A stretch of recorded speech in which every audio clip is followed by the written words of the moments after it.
बल्कि पर्यावरण संरक्षण के प्रति एवं वैश्विक उष्णता को रोकने के लिए एक अपील है। ये कविता कुछ इस प्रकार है।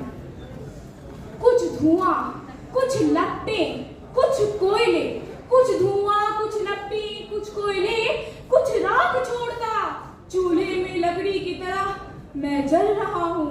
मुझे जंगल की याद मत दिलाओ, हरे भरे जंगल की, जिसमें मैं संपूर्ण खड़ा था। चिड़िया मुझ पर बैठ चहचहाती थी, चिड़िया मुझ पर बैठ चहचहाती थी, धामी मुझसे लिपटी रहती थी और गुलदार उछलकर मुझ पर बैठ जाता था।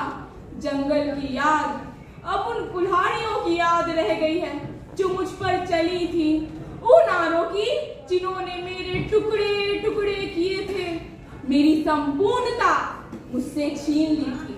चूल्हे में लकड़ी की तरह अब मैं जल रहा हूँ, बिना यह जाने कि जो हांडी चढ़ी है उसकी खुशबू झूठी है या उससे किसी का पेट भरेगा, आत्मा तृप्त होगी।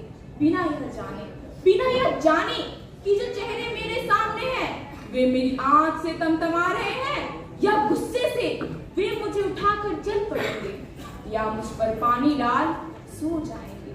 जंगल की याद मुझे मत दिलाओ। एक एक चिंगारी छलती पत्तियां हैं जिनसे अब भी मैं चूम लेना चाहता हूँ इस धरती को जिसमें मेरी जड़ें थी।